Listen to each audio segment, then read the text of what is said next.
I stepped into our master bedroom, suitcase still in hand, and froze. There was a baby crib by the window, a crib I had never seen before. Inside it, wrapped in a soft blue blanket, was a sleeping baby. My breath caught in my throat. I blinked twice, hoping I was hallucinating. I was not. There was a baby in our home. A baby that was not mine. Before I take you deep into this story, let me just say thank you, truly, to every subscriber on this channel. Your support means the world to me. To all my returning viewers and those stopping by for the very first time, thank you for spending your time here. If you have not subscribed yet, I cannot wait for you to hit that subscribe button. It powers the energy I pour into these stories, and it lets me know you are right here with me. Do not forget to engage. I want to hear your thoughts in the comments below. Now, let me take you to the day everything I believed shattered into pieces. My name is Emily Lawrence. I am 33 years old.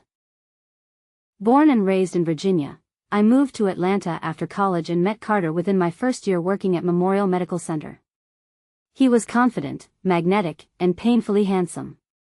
At 6'2", with piercing green eyes and a laugh that could melt concrete, Carter Lawrence was the kind of man who made women linger in grocery store aisles just to look at him. We married 3 years later. Our wedding was held in a vineyard in Savannah. It was straight out of a fairy tale, or so I thought. Carter is 36 now. He works in high-end real estate. The kind that requires polished shoes, tailored suits, and client dinners that start late and run into dawn. I had gotten used to that. I trusted him. We had been through hell together, especially over the last 2 years, failed fertility treatments, hormone shots, and 3 devastating miscarriages that nearly broke me. He was my rock. At least, I thought he was. That Thursday evening, I came home early from a hospital conference in D.C. I did not call him. I wanted to surprise him. I had even picked up his favorite Thai food on the way from the airport.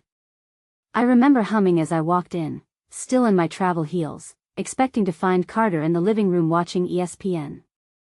Instead, the house was quiet. Too quiet. I walked upstairs and pushed open the bedroom door. There it was. A wooden crib. White. Brand new.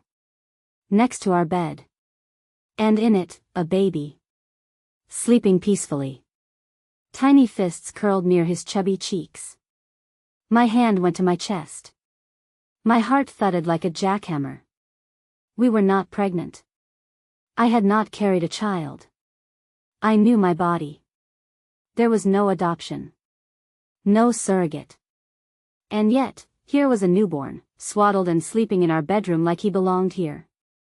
I backed out slowly, my brain swimming. I could hear the shower running in the guest bathroom. That was Carter's routine after the gym. But nothing about this was routine.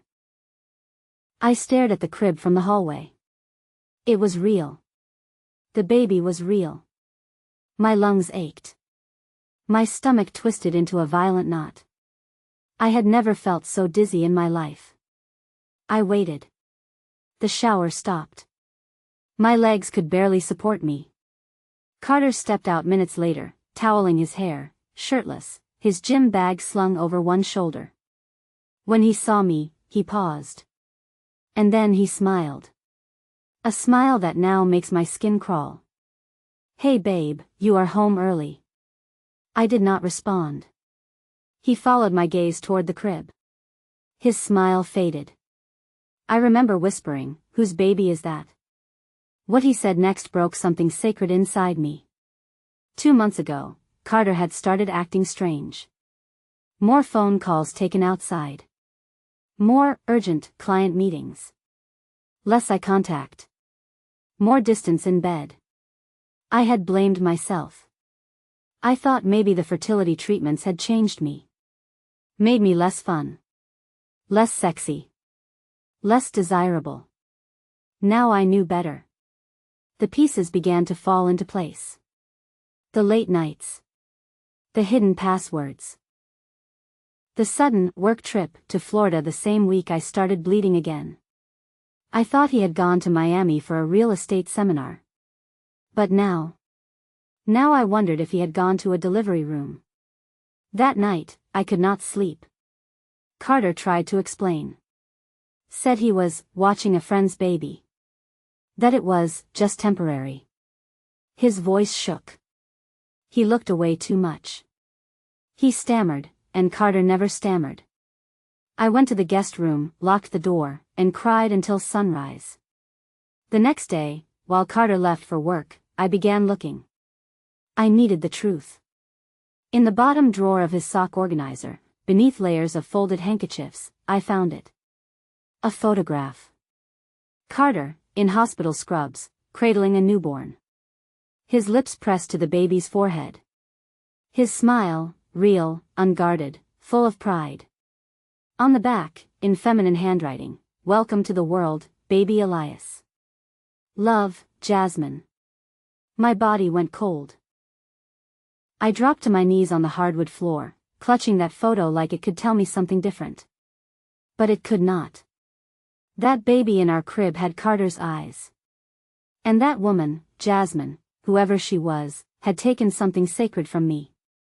I did not eat for 2 days after finding that photograph. I could not. My mouth refused food, and my stomach punished me any time I forced something down. The only thing I consumed was truth, bitter, burning, cold truth, and even that made me sick. I kept hearing his voice from that night. "He is not mine, M. I am just helping a friend." But I had seen the photograph. I had seen the crib he placed beside our bed, the one we used to dream of placing a child in together. I had seen the way the baby curled naturally into his arms. That kind of bond did not come from favors. It came from flesh and blood. I needed to know who Jasmine was. I sat at my desk at work, staring blankly at spreadsheets. Nothing made sense. The numbers blurred. The walls shrunk. I walked into my manager's office and requested 2 weeks of emergency personal leave. I told her my marriage was crumbling. She hugged me. She knew the years I had spent trying to become a mother. She did not ask questions. By noon, I had an appointment with Samantha Greer, a private investigator recommended by a friend who had caught her fiancé with a Vegas waitress. Samantha was blunt and clean. Short blonde hair, leather folder in hand, and a voice that did not flinch. She listened carefully to my story, took down Carter's full name, license plate number, and work address. I handed her the photograph. "This woman, Jasmine. I want everything you can find. Who she is, where she lives, what she does, and how long she has been in my husband's life. I want the full truth, Samantha. Do not sugarcoat anything. I want the kind of pain that will kill whatever love I have left for him." Samantha nodded once. "Give me 3 days." Day 3 came with a manila envelope. I sat in my parked car in a grocery lot, hands shaking, heart beating so fast it made my vision blur. I opened it. Her name was Jasmine Hall. 28. She lived in Decatur, Georgia, less than 25 minutes from my home. She worked as a nurse assistant at a pediatric clinic, the same one Carter had sponsored through a real estate community charity project last summer. There were photos, ones I would never forget. Carter and Jasmine walking out of a restaurant. His hand on her lower back. Another of Carter entering her apartment late at night with a baby carrier in his grip. The last photo shattered me. Carter, shirtless, asleep on her couch, the baby, that baby, lying on his bare chest, both of them breathing in sync. There was a hospital record. Jasmine had given birth to a baby boy named Elias Hall on May 17. That was the same week I had been hospitalized for my 3rd miscarriage. While I bled, he held another woman's hand. While I screamed into hospital pillows, begging God for just one child, Carter was watching his son come into the world. I waited for Carter that night. I was calm. My pain had transformed into silence, and that silence was dangerous. He came home around 7:45 p.m. He looked tired. He smelled like baby powder and guilt. I stood at the kitchen island, the manila envelope in front of me. He froze when he saw it. "You're not going to say anything?" I asked.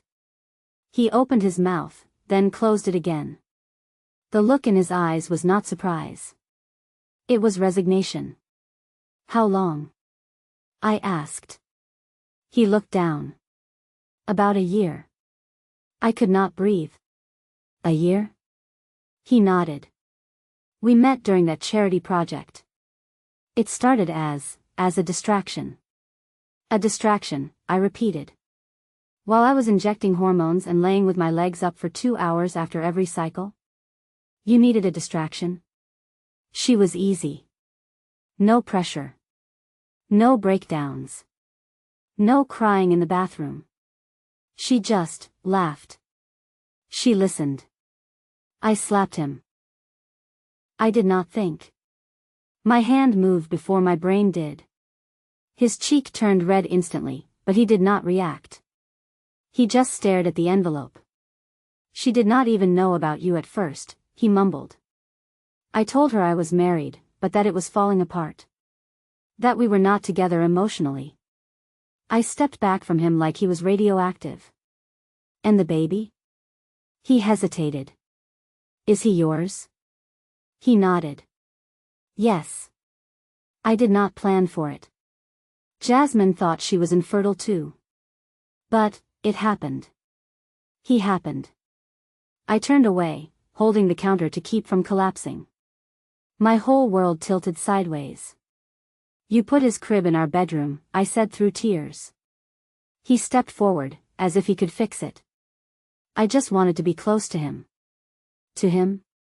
I asked, finally looking him in the eye. "What about me?" He said nothing. That night, I packed 2 suitcases. I left our home. I left behind my wedding ring on the marble kitchen counter. I left the picture frame of our honeymoon on the hallway table. I left the dreams I had fought to build, piece by fragile piece. I went to stay with my older sister in Sandy Springs. She had always warned me about Carter. She did not gloat.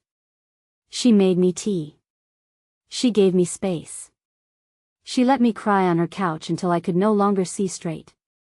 The next morning, I called Samantha again. "I need you to look into something else," I said. "What?" "Carter's financials. Any hidden funds. Accounts. Documents. Anything he has tried to bury." I was not finished. If he thought he could rewrite our story, erase me from the life we built and replace me with a younger version and a surprise baby, he was wrong. Samantha came back 2 days later with another envelope. Inside it was a document that nearly made me throw up. Carter had opened a private trust fund 1 month after the baby was born. He used my name as the co-signer. The fund was in Elias Carter Hall's name. He had forged my signature. I stared at the paperwork, hands trembling, as Samantha explained what it meant. If I did not act quickly, I could be financially liable if anything went wrong. Carter had used my name. My stability. My credit. All to secure a future for the child he made behind my back. I was done being quiet. I called my lawyer the next morning. I filed for divorce. When Carter was served, he showed up at my sister's door that evening. He was not angry. He was desperate. "I made a mistake," he said. "I do not want to lose you." "You already did," I replied. He fell to his knees. I closed the door. What stunned me most was not the affair. It was not even the baby. It was that I had lost myself for so long in a dream I had built around a man who had no intention of staying honest. But the story did not end there. Because a week later, my phone rang. It was a number I did not recognize. The voice on the other end? "Hi, my name is Jasmine. I need to talk to you. Please. I did not know you existed." Her voice trembled. "I did not know he was married. Please, Emily. If I had known, would have never." That was how she began the call. She said my name softly, like it was glass she was afraid to shatter. I said nothing at first. I let her words bleed through the silence, one crack at a time. I was not sure what shocked me more, hearing from Jasmine Hall, or feeling the genuine shame in her tone. She wanted to meet in person. She said she owed me that. And deep down, in a part of me I could barely acknowledge, I needed to see the woman he had chosen. I needed to face what had broken me so I could begin to heal. We met at a neutral place, an outdoor cafe in Decatur, close to her job but far from any space I had shared with Carter. When she walked up, I was stunned. She was not flashy or seductive. She was normal. Jeans, a plain cardigan, minimal makeup. Her dark hair was pulled into a ponytail. She looked exhausted. And young. So young. Barely older than my younger cousin. "Thank you for coming," she said, sitting across from me.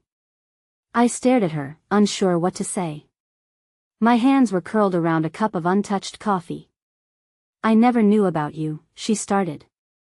"He told me you two had separated over your fertility struggles. He said you moved out months ago."